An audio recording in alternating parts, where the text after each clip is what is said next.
The Greek fire adaptation.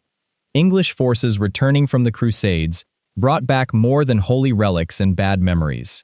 They brought back the idea of Greek fire, a Byzantine incendiary weapon that had terrorized naval enemies for centuries, and they wanted their own version of it.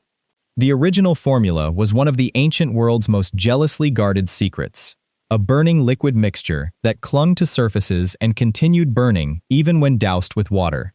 Byzantine emperors reportedly restricted knowledge of the exact recipe to a small circle within the imperial court, and the secret was guarded so effectively that historians still cannot reconstruct the precise formula with certainty nearly 1,000 years later.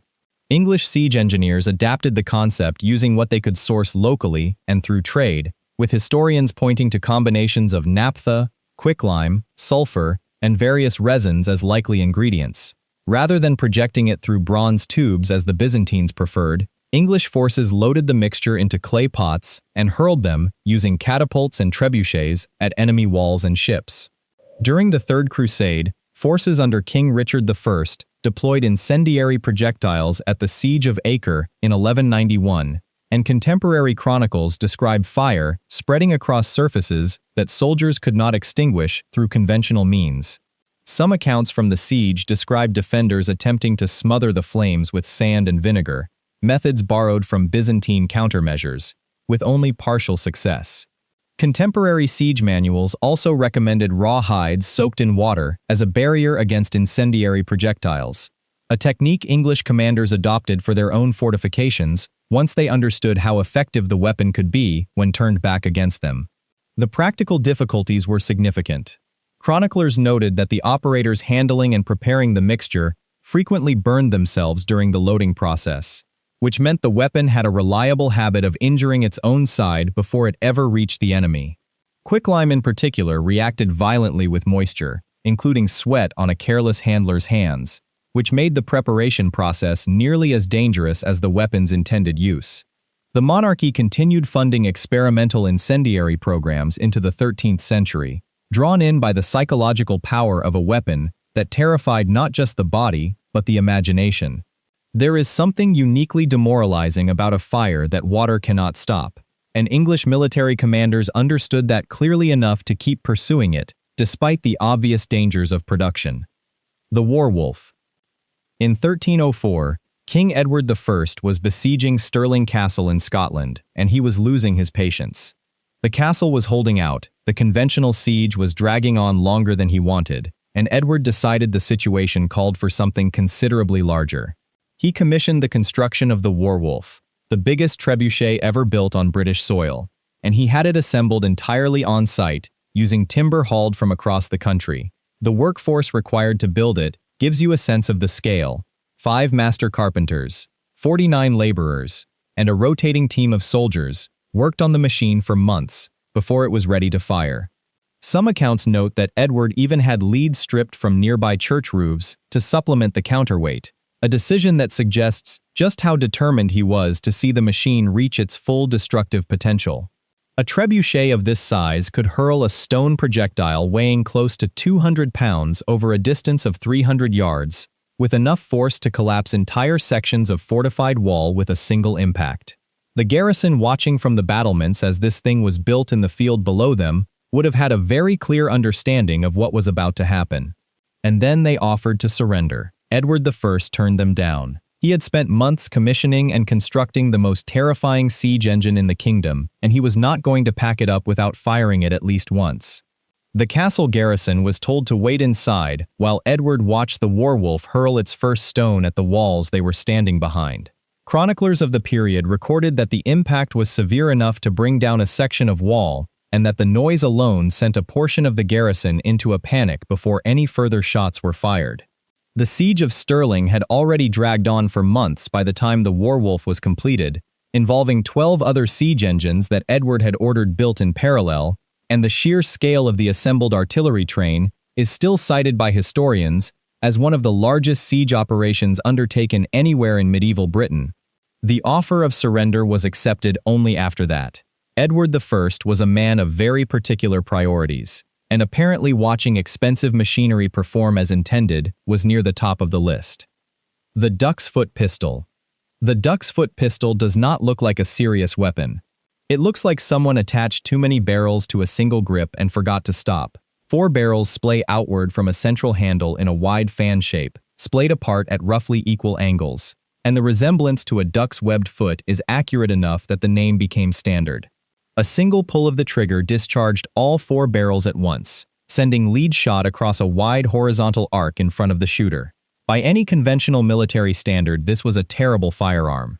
It could not be aimed with any real precision, its effective range was short, and reloading it was slow.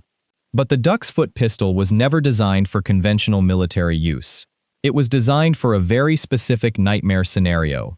A single person with authority, facing a crowd of people who have decided they are no longer interested in being governed. Prison wardens in British correctional institutions carried them. Captains aboard Royal Navy vessels and merchant ships sailing under British Crown authority kept them on hand for moments, when a crew decided the captain's orders were optional. Bank clerks and jewelers in London also reportedly kept versions of the weapon behind counters, since a single robber approaching alone posed little threat, but a group acting together could overwhelm a conventional single-shot pistol before it could be reloaded. The sight of 4 barrels pointing simultaneously at a crowd in a corridor or across a ship's deck communicated something that a single-barrel pistol simply could not.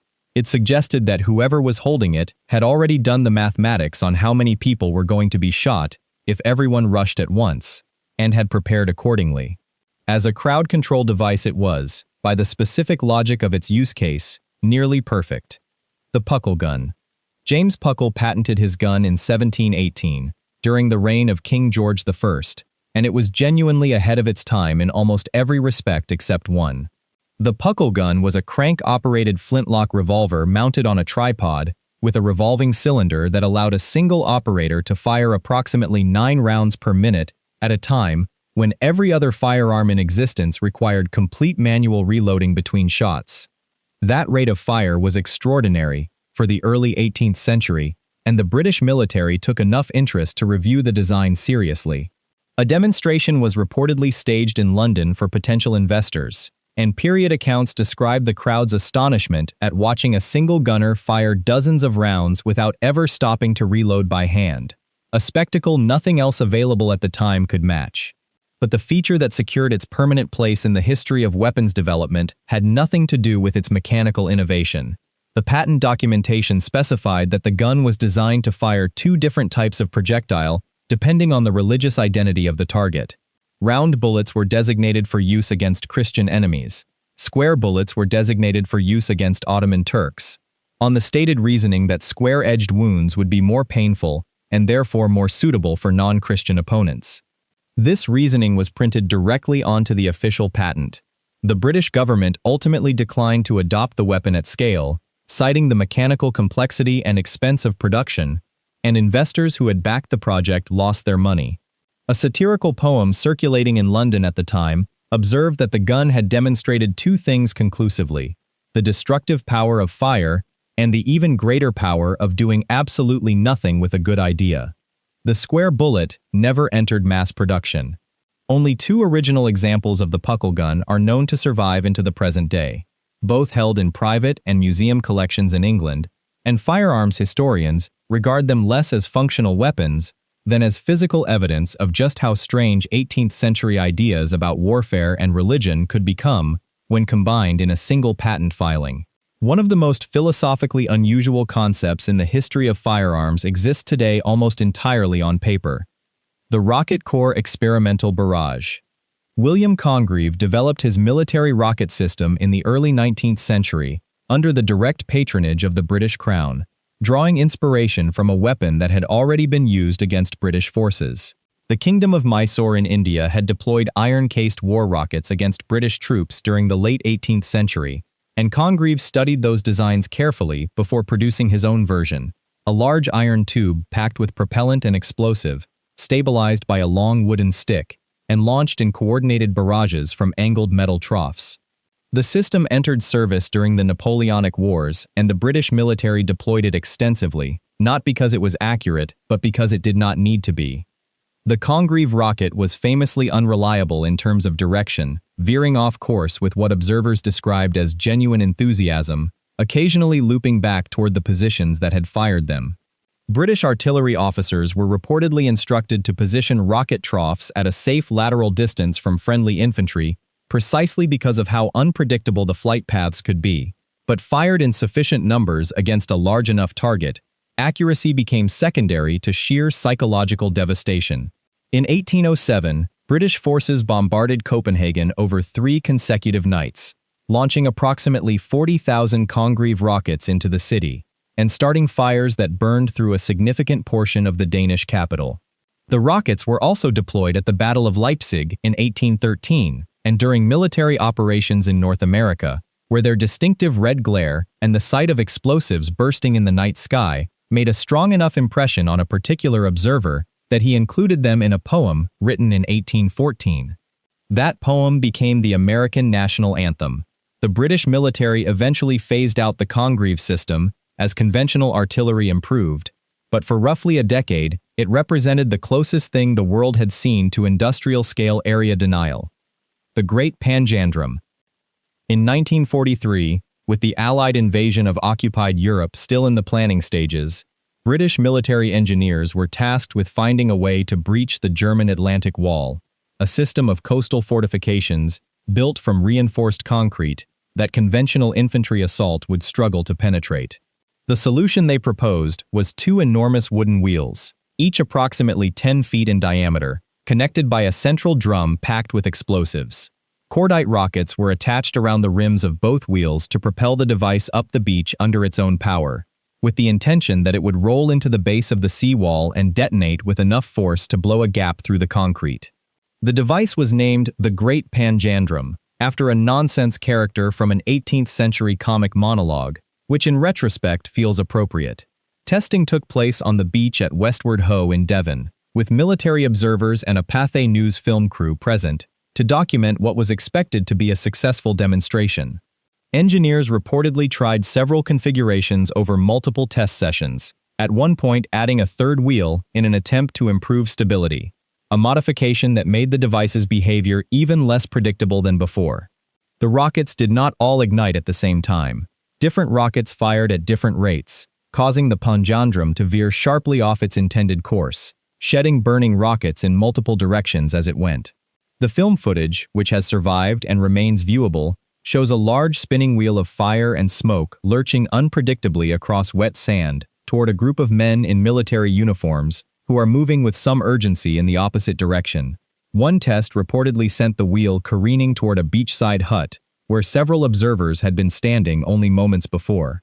The project was cancelled immediately following the demonstration. The Atlantic Wall was eventually breached through more conventional means during the landings of June 1944, which is probably for the best given the Panjandrum's demonstrated preference for targeting its own observers. The Bat Bomb Collaboration. In 1943, British strategic planning committees were involved in early discussions around one of the most unusual weapons proposals of the entire Second World War, attaching small timed incendiary devices to live bats, loading thousands of them into a bomb casing, dropping the casing from altitude over Japanese cities, and allowing the bats to disperse naturally before the incendiaries ignited. The reasoning behind it was not entirely without logic. Japanese urban construction at the time relied heavily on wood and paper, materials that burned readily, and bats released from altitude would roost inside the structures before anyone could locate them. Thousands of small fires igniting simultaneously in locations scattered across an entire city would overwhelm any firefighting response. The project progressed far enough that prototype bat-carrying casings were designed and constructed, and live testing was conducted at a facility in New Mexico. Researchers reportedly experimented with several bat species before settling on the Mexican free-tailed bat, chosen for its ability to carry a payload roughly equal to its own body weight over meaningful distances while still remaining capable of flight. During one demonstration, a number of armed bats escaped from their container before the test could be controlled. They roosted in the structures of a newly built airbase nearby, and the incendiaries ignited on schedule, burning the airbase down. Investigators later determined that the bats had escaped after being removed from cold storage too early, warming up and regaining the ability to fly before their handlers were ready to load them into the test casings. a logistical error rather than a failure of the underlying incendiary concept. This was simultaneously the clearest possible proof that the concept worked and the most embarrassing possible demonstration of the same fact. The project was ultimately cancelled, not because it failed, but because it was overtaken by a different program that was considered a more efficient solution to the same strategic problem. The weapon that replaced the bat bomb was the atomic bomb. The fact that a device built around sleeping bats came close enough to operational deployment that it destroyed its own test facility before being superseded by nuclear weapons is one of those historical details that does not require any additional commentary. The Q-ships. The Q-ship was not a weapon in the sense of a gun or an explosive. It was an entire vessel engineered as a deception, and it was one of the Royal Navy's most effective tools of the First World War. From the outside, a Q-ship was indistinguishable from an ordinary civilian merchant vessel or fishing boat. Battered paintwork, civilian markings, a small crew moving around the deck in plain clothes. Inside, behind hinged wooden panels, false cargo containers, and fake deck structures, it carried concealed naval guns manned by Royal Navy personnel, operating under direct Admiralty authorization. Some Q-ships even carried actors dressed as a captain's wife or civilian passengers, pacing the deck to reinforce the illusion of an ordinary voyage for any submarine watching through a periscope from a distance. The strategy exploited a specific vulnerability in German submarine doctrine. International maritime law at the time allowed submarine commanders to surface and order a merchant crew to abandon ship before sinking it, conserving torpedoes for larger targets. When a U-boat surfaced to challenge what appeared to be a helpless merchant vessel, the Q-ship's crew would perform an elaborate distress response, launching lifeboats and appearing to abandon ship until the submarine was close enough. Then the panels dropped, the naval ensign rose, and concealed guns opened fire at point-blank range. At least 75 Q-ships operated in British waters during the First World War, and they sank 14 confirmed U-boats. But the psychological effect on German submarine command went considerably further than the kill count. Once commanders understood that any merchant vessel might be a Q-ship, surfacing before attacking became a gamble with the submarine itself. The pressure this created pushed German naval strategy toward unrestricted submarine warfare, the policy of sinking ships without warning, which brought the United States into the conflict in 1917. Several Q-ship commanders were awarded the Victoria Cross for actions that required standing exposed on deck, maintaining the appearance of panic and helplessness, while a U-boat closed to point-blank range, a form of controlled nerve under fire that naval historians still regard as among the most psychologically demanding assignments of the entire war. A handful of disguised fishing boats arguably changed the course of the war. If you want to see more, click the video on screen now.